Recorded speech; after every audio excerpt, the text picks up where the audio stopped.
Mumbai cruise drugs मामले में फंसे आर्यन खान की जमानत याचिका पर आज एक बार फिर सुनवाई होनी है। आर्यन के वकील की कोशिश रहेगी कि आज उन्हें जमानत मिल जाए। कल मुंबई की सेशंस कोर्ट में इस केस पर करीब 3 बजे सुनवाई शुरू हुई थी, जिसमें एनसीबी और आर्यन के वकील ने जमानत के मसले पर दलीलें पेश की। शाम करीब 5:45 बजे तक सुनवाई चलती रही, जिसके बाद सुनवाई एक दिन के लिए टाल दी गई। एनसीबी ने कोर्ट से कहा कि भले ही आर्यन के पास ड्रग्स न मिली हो, लेकिन वो ड्रग्स पेडलर के संपर्क में थे। ये एक बड़ी साजिश है, इसकी जांच जरूरी है। वहीं कल एक बार फिर सलमान खान शाहरुख के परिवार से मिलने मन्नत पहुंचे।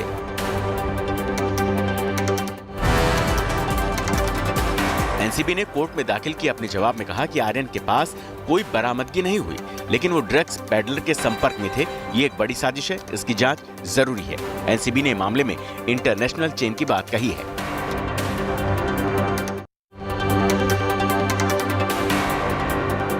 गृह मंत्रालय ने बॉर्डर की सुरक्षा में तैनात बीएसएफ को नई ताकत दी है।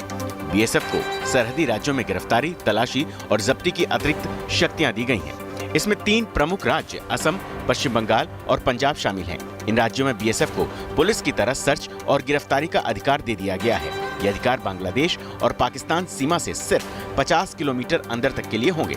पहले यह दायरा 15 किलोमीटर तक का ही था। बीएसएफ को सीआरपीसी पासपोर्ट एक्ट के तहत यह कार्रवाई करने का अधिकार मिला है। इन 3 राज्यों के अलावा बीएसएफ नागालैंड, मिजोरम, त्रिपुरा, मणिपुर और लद्दाख में भी सर्च अभियान और गिरफ्तारी कर सकेगी। गृह मंत्रालय की अधिसूचना के जरिए यह फैसला 11 अक्टूबर से लागू भी हो गया है।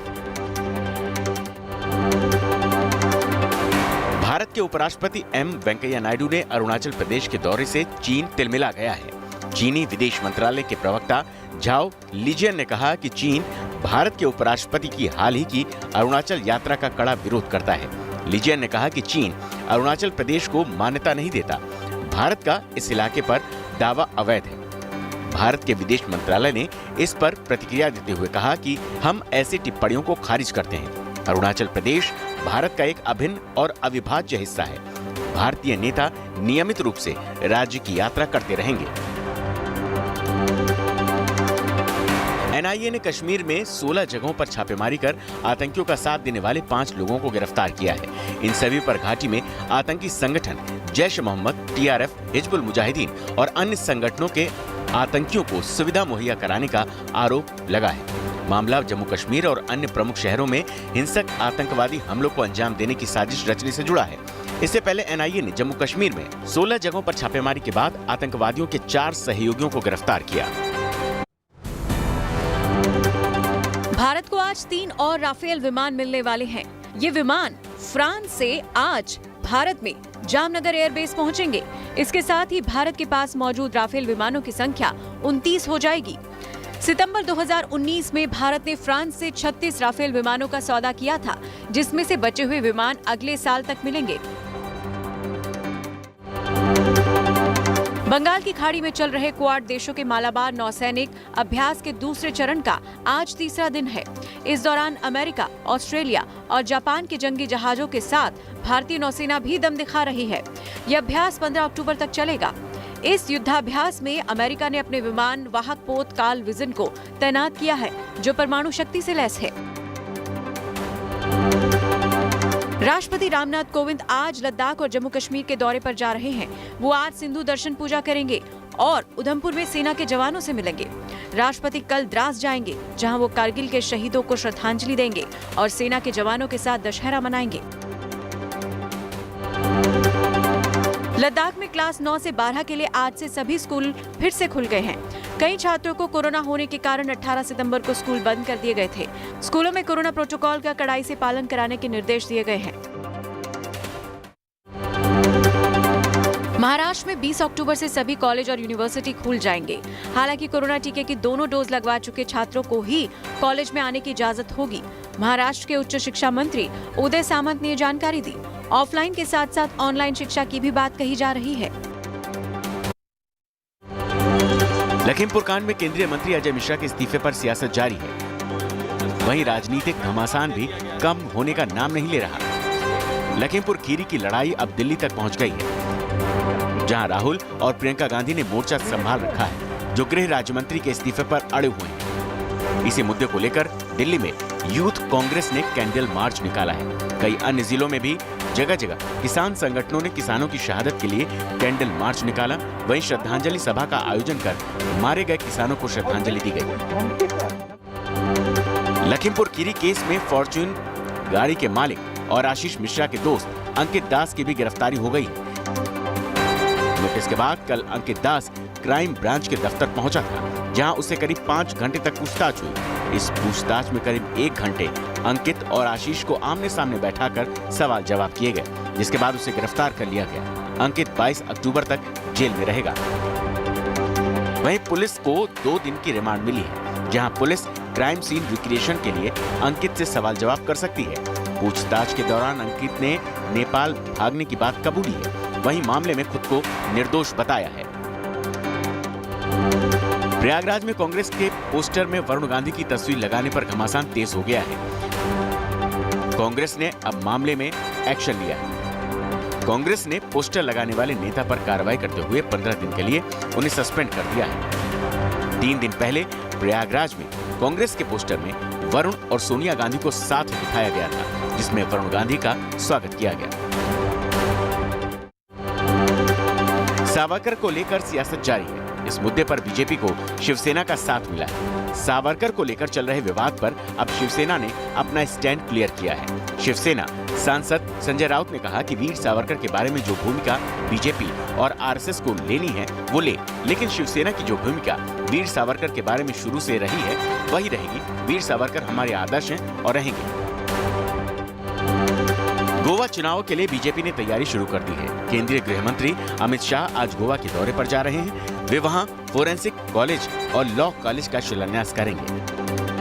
अमित शाह पार्टी नेताओं के साथ बैठक भी करेंगे।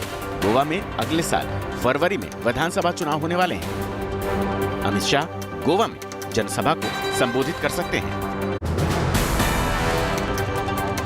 कोलकाता नाइट राइडर्स ने दिल्ली कैपिटल को हराकर आईपीएल 2021 के फाइनल में जगह बना ली है। कोलकाता ने क्वालिफायर 2 में दिल्ली को 3 विकेट से मात दी। अंतिम क्षण तक मैच काफी रोमांचक रहा। आखिर ओवर तक ये पता लगाना मुश्किल था कि कौन किस पर भारी है। कभी मैच कोलकाता के पाले में जाता दिखा तो कभी दिल्ली का पलड़ा भारी नजर आया, लेकिन अंत में कोलकाता नाइट राइडर्स ने बाजी मार ली। मैच के दौरान ऐसा वक्त भी आया जब कोलकाता नाइट राइडर्स की जीत आसान नजर आई, लेकिन दिल्ली की शानदार बॉलिंग की वजह से मैच अंतिम ओवर तक पहुंच गया। कोलकाता को 1 ओवर में 7 रन की जरूरत थी और गेंद रविचंद्रन अश्विन कर रहे थे। पूरे सीजन में खराब फॉर्म में रहे अश्विन ने यहां शानदार बॉलिंग की और 2 विकेट निकाले। अंत में राहुल त्रिपाठी ने आखिरी बॉल पर छक्का लगाया और मैच कोलकाता नाइट राइडर्स के नाम हो गया। कोलकाता के बल्लेबाजों ने मैदान में शानदार प्रदर्शन किया। शुभमन गिल और वेंकटेश अय्यर ने एक बार फिर कमाल कर दिखाया। दोनों खिलाड़ियों के बीच 96 रन की ओपनिंग पार्टनरशिप हुई।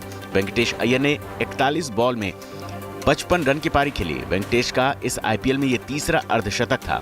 शुभमन गिल मैच में अहम भूमिका निभाते रहे और अंत तक उसे खींच ले गए। टॉस जीतने के बाद कोलकाता ने पहले बॉलिंग का फैसला किया। पहले बल्लेबाजी करने उतरी दिल्ली की शुरुआत अच्छी नहीं रही। पृथ्वी शॉ और धवन की जोड़ी ने जो धाक जमाई उसका फायदा उनके आने वाले बल्लेबाज नहीं उठा पाए। दिल्ली की तरफ से शिमरॉन हेटमायर ने जरूर तेजी से रन बनाए, लेकिन वो भी आउट हो गए। किसी तरह दिल्ली कैपिटल की टीम 135 रनों तक पहुंच पाई। दिल्ली की बल्लेबाजी कैसी रही इसका अंदाजा इससे लगाया जा सकता है कि टीम ने कुल 45 डॉट बॉल खेली। इसके साथ ही दिल्ली की खिताब जीतने की उम्मीद चकनाचूर हो गई। आईपीएल का खिताब जीतने के लिए कोलकाता नाइट राइडर्स का मुकाबला कल महेंद्र सिंह धोनी की चेन्नई सुपर किंग्स के साथ होने वाला है। ये तीसरा मौका है जब कोलकाता नाइट राइडर्स की टीम फाइनल में पहुंची है। इसके पहले 2012 और 2014 में कोलकाता की टीम फाइनल में पहुंच चुकी है और दोनों ही बार खिताब हासिल कर चुकी है। T20 वर्ल्ड कप को लेकर बीसीसीआई ने टीम इंडिया की नई जर्सी लॉन्च कर दी है। अभी टीम इंडिया की T20 जर्सी नेवी ब्लू रंग की नजर आती है और इसी तरह की जर्सी 1992 विश्व कप में टीम इंडिया ने पहनी थी। नई जर्सी भी नेवी ब्लू रंग की है। ये भी कुछ 1992 विश्व कप की जर्सी की तरह से ही मिलती जुलती है। नई जर्सी में टीम इंडिया नए जोश के साथ T20 वर्ल्ड कप जीतने के इरादे से उतरेगी। T20 वर्ल्ड कप में टीम इंडिया की ब्लू ब्रिगेड का पहला मुकाबला पाकिस्तान से होगा। ये मुकाबला 24 अक्टूबर को दुबई में होगा। भारतीय टीम को ग्रुप बी में रखा गया है। भारत का दूसरा मैच 31 अक्टूबर को न्यूजीलैंड के खिलाफ होगा। T20 वर्ल्ड कप को लेकर टीम इंडिया में एक बड़ा बदलाव हुआ है। शानदार फॉर्म में चल रहे शार्दुल ठाकुर को 15 सदस्यों की टीम में शामिल कर लिया गया है, जबकि पहले से ही शामिल अक्षर पटेल को अब रिजर्व प्लेयर्स की लिस्ट में शामिल कर लिया गया है। पाकिस्तान के साथ भारत के महामुकाबले से पहले एक नया ऐड जारी किया गया है। इस विज्ञापन में पाकिस्तान को फिर वर्ल्ड कप में हार के उसके रिकॉर्ड की याद दिलाई गई है।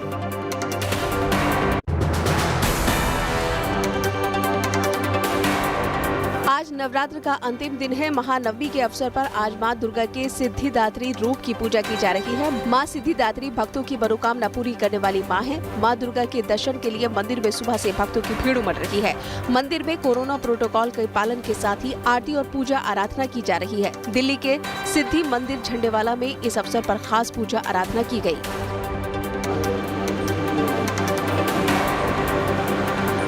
वाराणसी के प्राचीन सिद्धि माता मंदिर में आज विशेष पूजा अर्चना की गई है। मैदागनी गोलघर इलाके में ही स्थित सिद्धि माता मंदिर में मां सिद्धिदात्री के रूप में विराजती हैं। ऐसे में आज यहां दर्शन के लिए खासी भीड़ उमड़ रही है। मान्यता है कि नवरात्र में जो भक्त देवी दरबार में दर्शन नहीं कर पाते हैं, वो नवमी के दिन मां सिद्धिदात्री के दर्शन कर ले, उन्हें पूर्ण फल की प्राप्ति हो जाती है। सिद्धि माता मंदिर का उल्लेख काशी कांड में भी मिलता है। दुर्गा सप्तशती में भी उल्लेख है कि नौ सिद्धिदात्री च नव दुर्गा प्रकृतिताः। नवरात्र में भक्त लोग 9 दिन का दर्शन करते हैं। जो कुछ भक्त जिनसे 8 दिन दर्शन नहीं कर पाते हैं, तो वो अंतिम दिन माता का दर्शन करके पुण्य फल उनको प्राप्त हो जाता है। नवरात्र के अवसर पर बराछा इलाके में स्थित उमिया धाम मंदिर में महाआरती का भव्य नजारा देखने को मिला। इस कार्यक्रम में सैकड़ों लोग शामिल हुए और मंदिर परिसर दीपों की रोशनी से जगमगा उठा। इस मंदिर में हर साल महाआरती की जाती है। कोरोना संकट के कारण 2 साल से ऐसी रौनक देखने को नहीं मिल रही थी।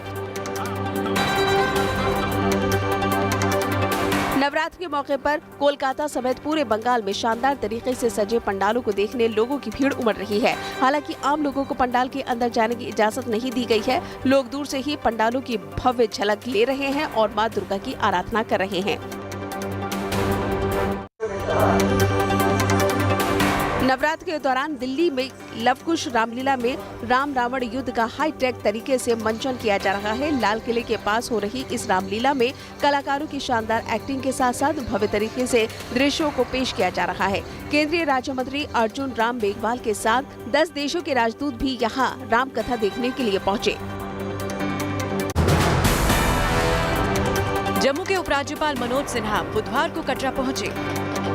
उन्होंने माता वैष्णो देवी के दर्शन किए। उपराज्यपाल ने रास्ते में यात्रियों के लिए लगाई गई वीडियो वॉल का उद्घाटन किया। इसके जरिए श्रद्धालुओं को अहम जानकारियां मिलेंगी। नवरात्र की वजह से वैष्णो देवी दरबार में भक्तों की खासी भीड़ नजर आ रही है। नवरात्र के इस खास मौके पर यूपी के मुख्यमंत्री योगी आदित्यनाथ ने गोरखपुर यज्ञ किया। योगी आदित्यनाथ हर साल अपने क्षेत्र में नवरात्र के पर्व को इसी तरह श्रद्धा और आस्था के साथ मनाते हैं। त्रिपुरा के मुख्यमंत्री भी नवरात्र के रंग में रंगे नजर आए। राजधानी अगरतला में मुख्यमंत्री का पूरा परिवार दुर्गा पूजा में शामिल होने पहुंचा था। परिवार ने मां के दर्शन कर आशीर्वाद लिया। असम के मुख्यमंत्री हेमंत बिस्वा शर्मा ने महामाया मंदिर में मां दुर्गा का आशीर्वाद लिया। महामाया मंदिर कोकराझार जिले में स्थित है। इस मंदिर की खासी मान्यता है। मुख्यमंत्री हेमंता ने पूरे विधि विधान के साथ माता की पूजा आराधना की। नवरात्र में बीजेपी सांसद साध्वी प्रज्ञा के अलग अलग रंग दिख रहे हैं। गरबा के बाद अब साध्वी फुटबॉल खेलती नजर आई। साध्वी प्रज्ञा मां काली के दर्शन के लिए भोपाल के शक्तिनगर पहुंची थी। वहां ग्राउंड पर महिला खिलाड़ी कबड्डी खेल रही थी। साध्वी प्रज्ञा ने उनके साथ कुछ देर फुटबॉल खेला। अमेरिकी संसद के प्रतिनिधि सभा ने देश की ऋण सीमा के विस्तार को मंजूरी दे दी है। वित्त मंत्री जेनेट येलेन ने सांसदों को चेतावनी दी थी कि अगर कांग्रेस ने कर्ज की सीमा नहीं बढ़ाई तो सरकार के पास 18 अक्टूबर तक नकदी खत्म हो जाएगी। अब निचले सदन से पास होने के बाद इसे राष्ट्रपति जो बाइडेन के हस्ताक्षर के लिए मंजूरी मिल गई है। कमला हैरिस ने इजरायली विदेश मंत्री से मुलाकात की। दोनों नेताओं की मुलाकात ऐसे समय पर हो रही है जब 2 दिन पहले ही इजरायली प्रधानमंत्री नेफ्ताली बेनेट ने संयुक्त राष्ट्र से ईरान पर प्रतिबंध लगाने की मांग की थी।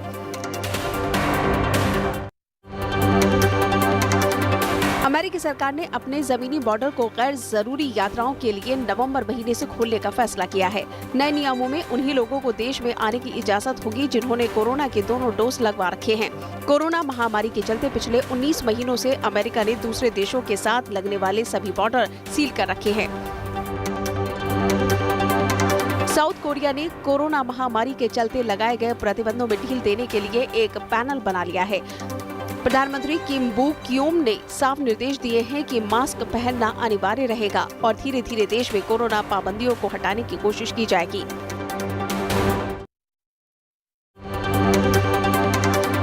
छड़ी के सहारे महारानी एलिजाबेथ के चलने वाली तस्वीर वायरल हुई है। 2004 के बाद पहली बार छड़ी के सहारे चलती दिखाई दी है महारानी एलिजाबेथ की उम्र 95 साल से ज्यादा हो चुकी है। आज भी ब्रिटेन के संविधान में सर्वोच्च संवैधानिक पद महारानी का ही है।